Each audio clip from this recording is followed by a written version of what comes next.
मेरे चैनल में आप सबका स्वागत है। मेरी कहानी पसंद आए तो लाइक एंड सब्सक्राइब कीजिएगा। मेरा नाम विनय है। मैं स्कूल की पढ़ाई खत्म होने के बाद मैं शहर में जाकर आगे की पढ़ाई करने के बारे में सोच रहा था। तभी मेरे बगल में एक अंकल जी रहते थे। उनका बेटा पूना से बीटेक कर रहा था। उन्होंने कहा तुम भी वहीं चले जाओ, कॉलेज अच्छे हैं, बीटेक कर लो। जब मैं बीटेक प्रथम वर्ष में गया तो मैं चेयर पर बैठा था और मेरा मन बिल्कुल नहीं लग रहा था, क्योंकि वहाँ बचपन के कोई भी दोस्त मेरे साथ नहीं थे। तभी एक लड़की की मधुर आवाज़ मेरे कानों में गूंजी, हाय, मेरा नाम खुशबू है। मैंने अपना सर ऊपर उठाया तो देखा एक खूबसूरत सी लड़की मेरे सामने खड़ी थी। वह बोली जा रही थी और मैं सिर्फ उसे देखे जा रहा था। तभी उसने कहा, तुम कहाँ से हो? मैंने उसे अपने ज़िले के बारे में बताया। उसने और भी लड़कों से बात किया और मैं और तेज़ी से आगे की तरफ बढ़ गई। मैं कुछ समझ पाता तब तक वह बोलना शुरू कर दी। वह मेरी सीनियर थी, जो हम लोगों को पढ़ाने के लिए आई थी। स्कूल में मेरा दूसरा सप्ताह था। तब मुझे पता चला, जूनियर हो या चाहे सीनियर, सारे लड़के उसे अपना बनाने की चाह में रखते हैं। वह मुझे इतनी अच्छी लग रही थी, मानो जैसे कोई परी आसमान से नीचे उतर आई। उसको देखते ही मेरा मन बस रुक सा जाता था। बस उसे ही देखने का मन करता था। वो जितना देखने में सुंदर थी, उतनी ही पढ़ने में भी बहुत तेज थी। इसलिए मैं भी बहुत मेहनत से पढ़ाई करना शुरू कर दिया। लेकिन मुझे ना जाने क्या हो गया था। मुझे कुछ समझ में ही नहीं आ रहा था। सारा दिन और सारी रात मैं उसके बारे में ही सोचता था। उसके लिए मैं आया था, उसे तो मैं भूल ही गया। खुशबू के बारे में सोचकर मुझे बहुत अच्छा लगता था, लेकिन जब मैं पढ़ाई के बारे में सोचता था तो मुझे समझ नहीं आता था। मैंने एक बार सोचा कि इसके बारे में मैं अपने दोस्तों से कहूँ, लेकिन फिर मैं पीछे हट जाता था, क्योंकि बताने की हिम्मत ही नहीं पड़ती थी। बताऊं कि ना बताऊं, यह सब सोचने के चक्कर में किसी से कुछ नहीं कह पाया और मेरा फर्स्ट ईयर का पहला पेपर सामने आ गया। मेरी तैयारी कुछ खास नहीं हुई थी। जब मैं पेपर के लिए अपने एग्जाम रूम में घुसा तो मुझे डर लग रहा था। पेपर देखने के बाद मुझे खुद पर काफ़ी गुस्सा आ रहा था। तभी मैंने देखा कि वह लड़की मेरी तरफ आ रही थी। उसके चेहरे पर मुस्कान थी। वह काफ़ी खुश लग रही थी। उसकी स्माइल देखकर तो मैं कुछ देर के लिए भूल ही गया कि मैं एग्जाम रूम में हूँ। उसको मुस्कुराता देखकर मैंने भी थोड़ी स्माइल दे दी। तभी तक वह मेरे पास आकर बोली, हेलो, क्यों, कितना मुस्कुरा रहे हो? पेपर में सब पढ़ा आया है क्या? तो मैं कुछ मिनट के लिए हकबका गया। फिर किसी तरह मैंने अपने ध्यान को अपनी ओर खींचा। तब उसने कहा, तुम तो अपने कक्षा के टॉपर हो, हर टीचर तुम्हारी तारीफ करती है। मैं बहुत दिनों से तुमसे मिलना चाहती थी, मगर नहीं मिल पाई। पेपर की तैयारी कर रही थी। तुम तो पेपर के लिए तैयार ही होंगी।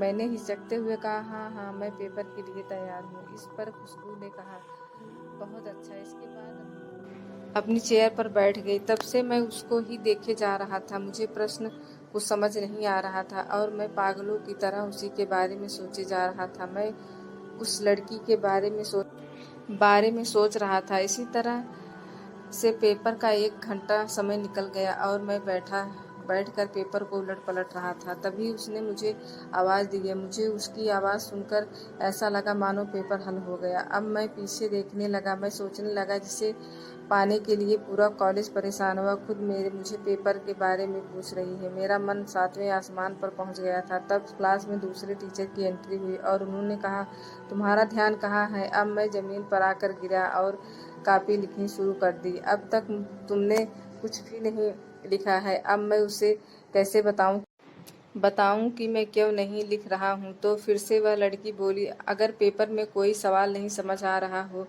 तो तुम मेरी मदद ले सकते हो। इसके बाद जैसे तैसे मैंने अपने प्रश्न को हल करना शुरू कर दिया। मुझे कुछ सवाल समझ नहीं आ रहे थे तो मैंने उस खुशबू से पूछ लिया। उसने फट से प्रश्नों के उत्तर दे दिए और किसी को शक भी नहीं होने दिया। इसके बाद मेरे कान में एक और आवाज़ आई। वह आवाज़ घंटी की थी। यह घंटी परीक्षा के समाप्त होने पर बज रही थी। मैंने अपना पेपर जमा किया और रूम से बाहर आ गया। उसके बाद हम दोनों काफ़ी बात करने लगे और टाइम भी बीतने लगा। हम दोनों एक दूसरे का लंच भी शेयर करते थे। अब मैं सोच रहा था, हकीकत या फिर ख्वाब। फिर मैं खुशबू से कहा, तुम मुझे टच करो। इस पर खुशबू ने कहा, क्यों? मैंने कहा, मुझे यकीन नहीं हो रहा है कि जिसके पीछे सारे कॉलेज के लड़के पागल हैं, वह मेरे साथ है। और हम दोनों एक अच्छे दोस्त बन गए। वह मुझे हमेशा याद आती है। रोज़ हम काफ़ी बातें करते हैं और काफ़ी समय एक दूसरे के साथ ही रहते हैं।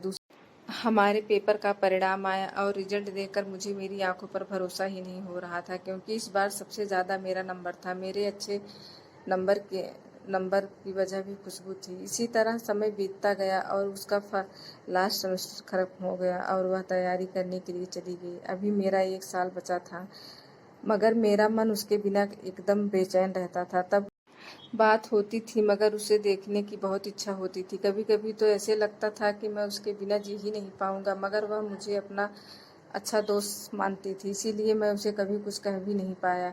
मगर एक दिन मैंने एक ठान लिया, अब चाहे जो हो जाए मैं अपने प्यार का इजहार करके ही छोड़ूंगा। फिर मैंने उसे कहा, मुझे तुमसे कुछ कहना है। लेकिन इससे पहले ही उसने कहा, मुझे आपसे कुछ कहना है। और उसने बताया उसके शादी के लिए लड़का देख रहे हैं और वह बहुत खुश थी। मगर यह सुनते ही मेरा दिल चूर चूर हो गया। उसने कहा, तुम बताओ क्या कहने वाले थे। मैंने कहा, कुछ नहीं।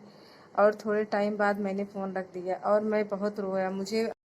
मुझे अपने आप पर गुस्सा आ रही थी। उसी शाम मेरे घर से फ़ोन आया। मेरी माँ ने मुझे बताया कि मेरे भाई की शादी तय हो गई है, 1 महीने बाद है, घर आ जाओ। माँ ने मुझे कहा, अपनी भाभी की फ़ोटो देख लो, मगर मैंने नहीं देखा। शादी के दिन मेरे फूफा जी की तबीयत बहुत ख़राब हो गई और मुझे उन्हें लेके हॉस्पिटल जाना पड़ा, इसीलिए मैं शादी में नहीं जा पाया। फिर मैं तीसरे दिन घर आया और मैं अपने कमरे में चला गया। दोपहर में माँ ने बुलाया, आओ लंच कर लो और भाभी से मिल लो। मैं बाहर आया।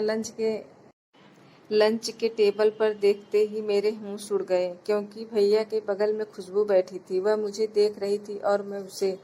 मैं अपने आप को किसी तरह उसके बिना रहने के लिए समझा लिया था। अब तो मेरे लिए और भी दुख की बात थी, क्योंकि अब तो वह मेरे घर में ही आ गई थी।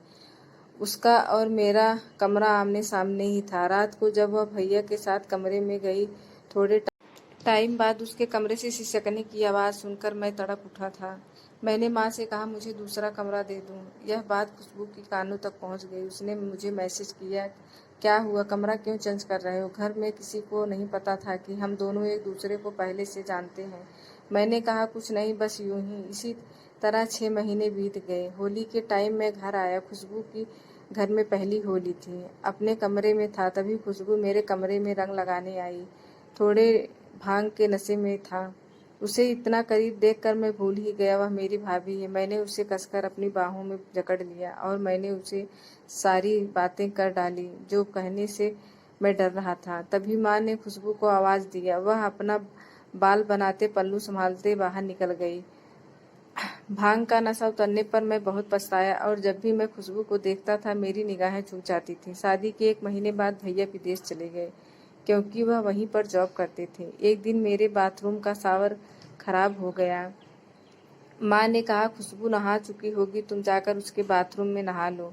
मैं जैसे ही बाथरूम में गया, वहाँ खुशबू बाथरूम में शावर ले रही थी और मुझे देखते ही वह हक्का हकबका गई और मुझे पकड़कर चिपक गई और मैंने उसे टॉवल में लपेट दिया और मैं जाने लगा। तब खुशबू ने मुझे पीछे से पकड़ लिया और उसने अपना टॉवल नीचे गिरा दिया। वह मेरे पूरे बदन को अपनी आगोश में समा लेना चाह रही थी और मुझे एहसास हुआ वह पहली बार किसी आदमी से मिल रही हो, जैसे वह मुझसे अलग होना ही नहीं चाह रही थी। नहाने के बाद मैं अपने कमरे में चला आया। मुझे बार बार वह सब याद आ रहा था। तब खुशबू ने मैसेज किया और कहा, मेरे कमरे में आ जाओ। मैं ना चाहते हुए भी उसके पास चला जाता था। हम दोनों चोरी छुपे इसी तरह मिलने लगे। मैंने खुशबू से कहा, हम दोनों मिलकर भैया के साथ धोखा कर रहे हैं। फिर खुशबू ने कहा, जो एहसास तुम्हें तुम्हारे छूने पर होता है, तुम्हारे भैया को छूने पर बिल्कुल नहीं होता।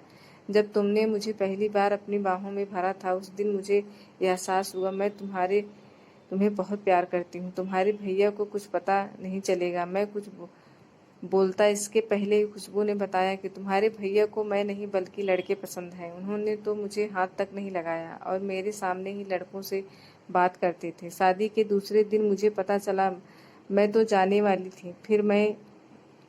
फिर तुम आए। देखकर मैं सब भूल गई। मैं नहीं जाऊंगी। भैया विदेश से 4 या 5 साल पर सिर्फ 1 या 10 दिन के लिए आते थे। एक बार उन्होंने माँ से कहा, मैं खुशबू को अपने साथ नहीं रखूंगा, आपको जो उसके साथ करना है करो। माँ के बहुत पूछने पर खुशबू ने माँ को सब बताया। फिर माँ ने मुझसे कहा, तुम खुशबू को अपने साथ रखोगे। अंदर से इतना खुश हुआ मानो जैसे मेरा जीवन सफल हो गया। मैंने बिना कुछ